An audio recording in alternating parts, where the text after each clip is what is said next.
Hi, I'm Hope Witkowsky, your host of Senior Scene.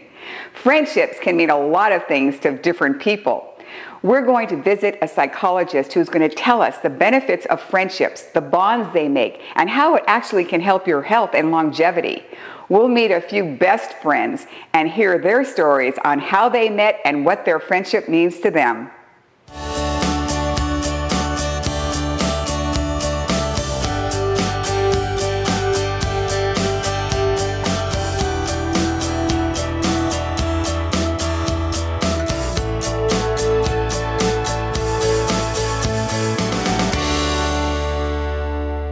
Joe and Jerry have been friends for over 40 years, and their friendship has lasted throughout the decades. What secrets do they have for continuing to have fun together after all those years? I met Jerry in August 15th, 1965. Oh my goodness. At Recreation Park in Gardena. Oh my gosh. Yeah. What was that like? That was a long time ago. What were you doing? What were you doing? Well, I was playing Little League Baseball, and I had met Jerry through a friend of ours through Temple Beth Torah. Oh my goodness. So our friend Dave, who was from Temple Beth Torah, talked very highly of Jerry, and he decided to bring him, have him visit us at the ball game. Jerry was riding his little bike. He was chewing bazooka bubble gum. What is that like? What is that? Were you blowing bubbles? Oh yeah, bazooka was a thing. Oh yeah, They have comics in it. That's so funny. So that many years ago, when you were friends then, what was the common thing that when you got together that you liked to do? What was that like back then? I used to shoot pool all the time. Shooting pool. Yeah. Mostly, right? Yep. Yeah. Going to the beach. Yeah. Yeah, always riding our bikes at the beach. Yeah, going to the beach. It's a very unusual thing to hear friends that have been friends through all these decades of life that you are at now. Mm-hmm. What do you do now, let's say, in this decades of your friendship together? What is your common likes that you like to do together? Gosh. Oh, we do everything. We dine together. We like same foods. We go out to social events. I take him to my rotaries and all my temple stuff. He's always, even back from the days, he always used to hang out with me at the temple dances when we were kids and stuff like that. So in this period of time, was there any one special event that happened where one of you supported the other one? Maybe something that was really difficult that you can share with the viewers of how friendships really do help in that area? Well, you know what? We always talk. Mm-hmm. We're always talking. So if there's something going on with him, he doesn't have to say anything. I can see it on his face, and vice versa. So, all you need in life is just one good friend. Yes. Somebody that knows your heart, somebody that knows who you are, so that when you're talking, they know your history, and they know how to console you. Friends find common interests to keep their friendships growing. The most fun they have together is enjoying a game of baseball. As a kid too, I used to watch him. He was a really good pitcher back in the day. And I was into baseball. Yeah, we were both very good in sports. I think Jerry was into surfing. Mm-hmm. I was into body surfing at the beach.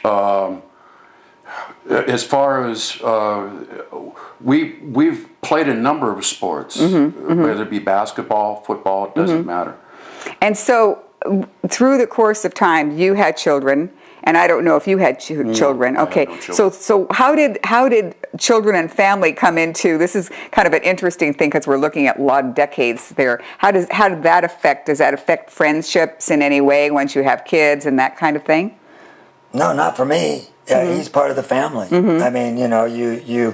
If you accept me and who I am, you accept my friends, and my family is really good about that. My kids, my granddaughter, she comes up to him. She had a good conversation. Is he Uncle Joe to her? I could say a few choice words. That's bad. That's bad. No, it's good. Well, even back then, when we were growing up, Jerry knew my grandmother, he knew my mother and father well, and I knew his parents, and we were just all accepted as families. So what would you both say to the viewing audience that's watching this show about best friends? What would you say? You want to go? Go ahead, Jerry. Oh, that's so polite. Personally, for me, laughter is the number one thing in a friendship.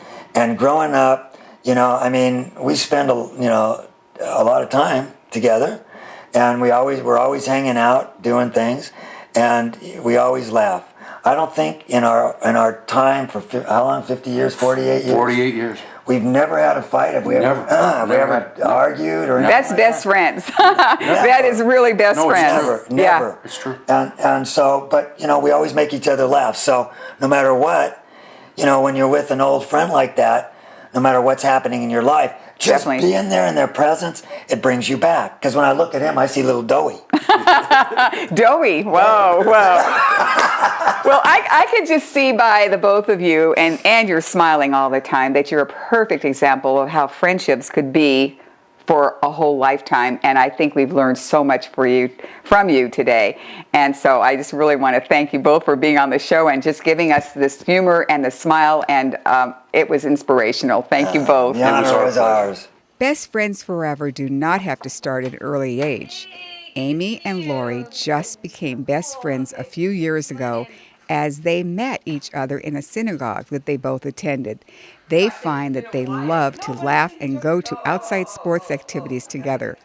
Their laughter was infectious as I sat talking to them. I'm so glad that we could be here together so I could learn all about your friendships. When did you guys meet? About 2 years ago, but it feels like 10. Yes, it does. Okay. It's like, it just happened really fast. We got to know each other, but we just had a sense that we always knew each other. So how did you meet? What was that? We What were was that at like? a temple. We went to Temple Emmett, and actually our folks have known each other forever, but we kind of... Yeah, we hadn't met. Yeah, we hadn't met, and all of a sudden we just had this bond. And we were both at a place in our lives where we were just kind of looking for new friendships, actually, to try to pull us up of wherever we were at the time. And I'm just walking through the temple, and Lori goes, "Aren't you Amy?" That's right. And the rest is history. I love it. Seriously, I love yeah. it. So this wasn't that many years ago. It was like within the last... It's like spring 2 years ago. Is that amazing? So what kind of things do you guys like to do? I mean, Oh my what gosh. brings you- Anything we think of at the moment, we're very spontaneous. We are. But we love game nights. We love music. We love Disneyland. I was We are trying to say that Disneyland first. freaks. Oh my gosh. We go there all the time. Yeah, we were just there like, what, 2 days 2 nights ago, yeah. Perennial kids. We love talking about spiritual things and also about the stage in our life. We're all, at that middle age, kind of growing, Oh, come figuring on out now, where middle age. No, don't get me started. well, early middle age, but transitional stage in our lives where we're both single at this point, and I was married for many, many years, and it's been an amazing gift, Yeah. really. So what for the viewing audience, I think this would be really neat to know. Was there any really significant thing that happened in your life where the other one came to help you with that? I don't know. I just wondered. We've had significant things just on an ongoing basis. And we have what we call our late night talk show. So we think it's really interesting that we're here today to do our talk show because it happens like every night. If it doesn't, we feel kind of odd. But we talk about all sorts of life issues, and we have them constantly because that's what people do. And so we're always sharing and helping and listening and laughing. Right. I mean, for me, my parents are young aging and recently have gone through some surgeries and things, and it's been very helpful to share what that's like, seeing our parents grow older and how to deal with that, and just again facing this next stage of our life. It's and what do we interesting, want from yeah, that. because I know both of your parents, and I know that they're so active. I mean, Lori, you're very much into music, and your family is too, right? Yeah, very much. So how about this new friend of yours? Oh, she loves music too. She's always singing. Oh, So yes, I do. I got to teach her piano lessons for a little while, Last but year. I think we laughed more than played. It was really Yeah, we good. laugh a lot. It's just, it's really interesting. It's a very energetic, fun friendship, something I've never had, you know, and I was married, I had my relationship, and I've had friends, but I've never had a female friend. And Amy and I are like two peas in a pod, really. So what would you say to anybody else who doesn't have what you guys have? What We would you gotta tell get you them? some. Yeah, seriously.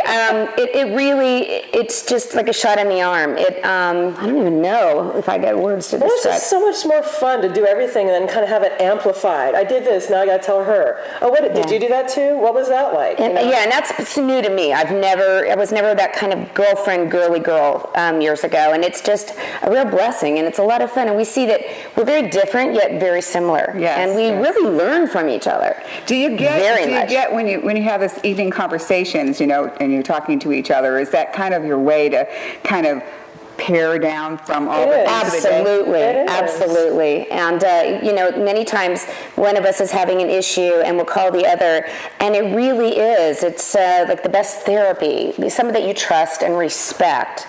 Okay, so what about like the clothes thing? I mean, do you guys like, okay, we're going to go shopping together? Are you that kind of We person? did once. We did once. I We got did the once. shirt. when I was Yes, shopping that's with right. her. We did once.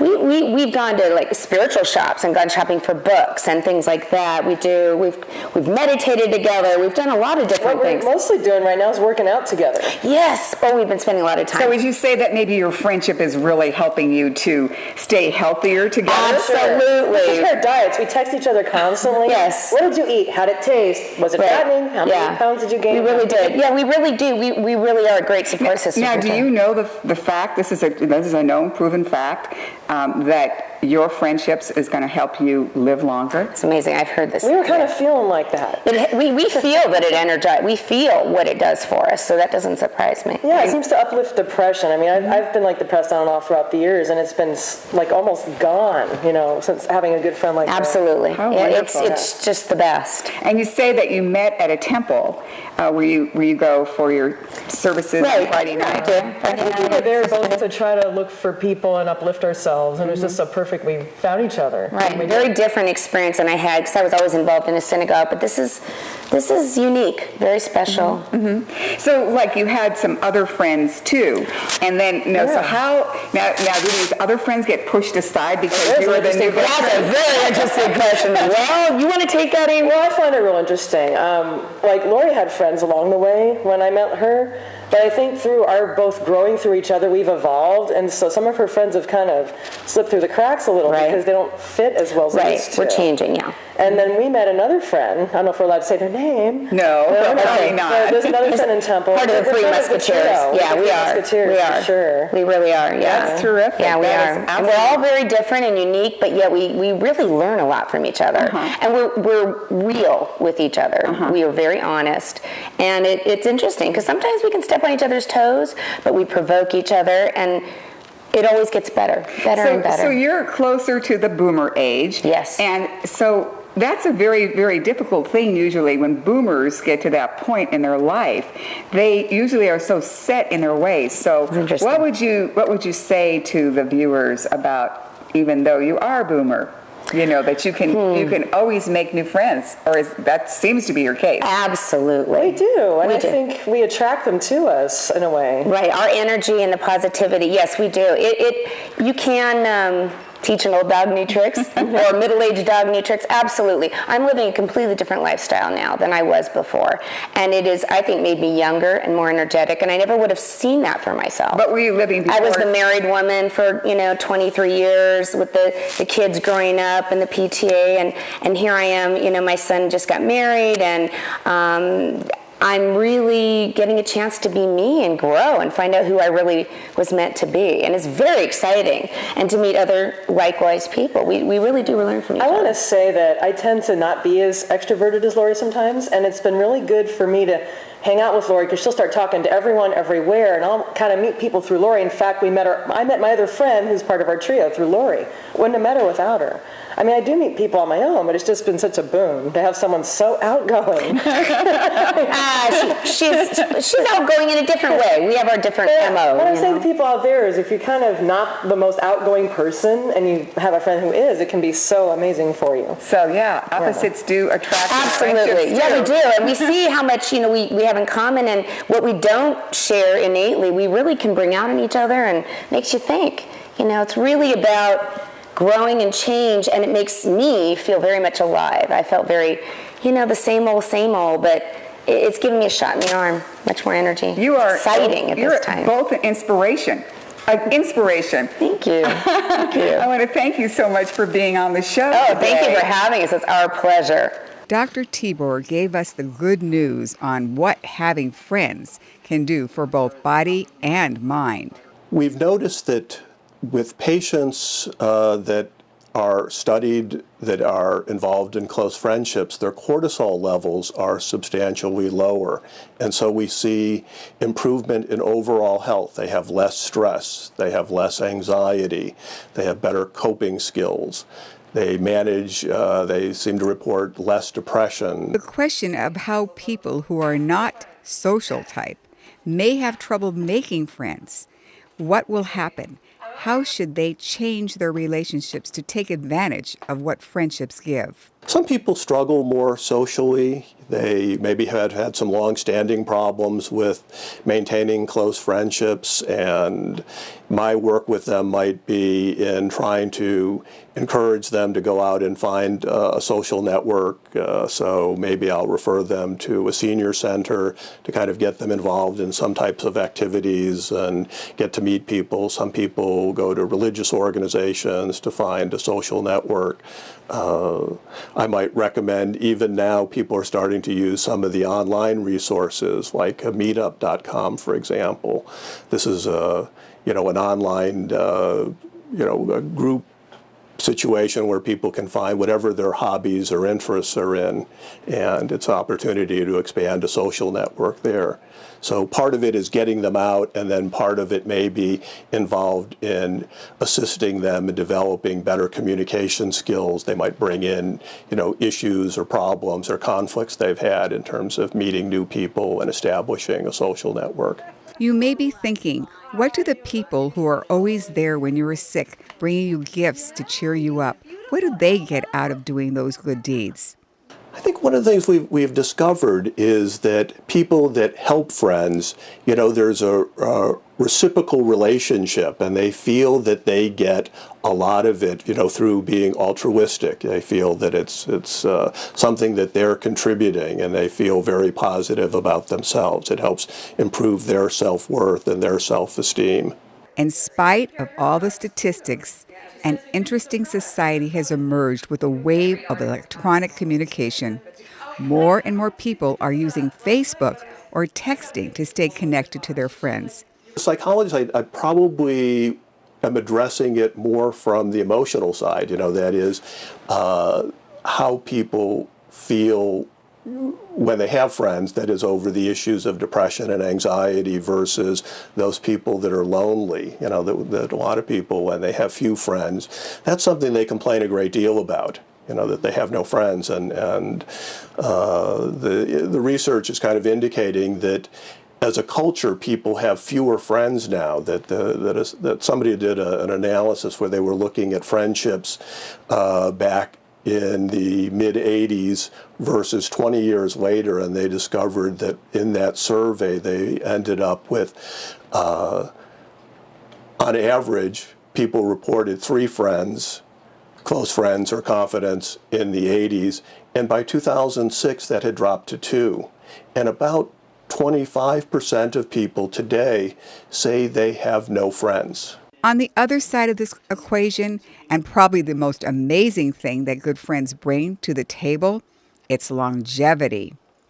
As I had mentioned earlier, there's compelling evidence that longevity is improved for people that have more friends. There were actually hundreds of studies showing various levels of improvement in longevity, and looking at a meta-analysis, we see that that people may be able to improve when compared to a control group the survival rate of over 20%. So it's substantial, and it is a finding that is constantly being replicated. So I think that makes it a very compelling argument for the value of having friends.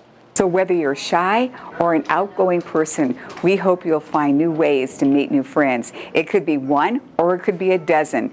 Friendships have great benefits. I'm Hope Witkowsky reminding you, knowledge, it's a powerful tool. Tune in next time for more secrets on successful aging.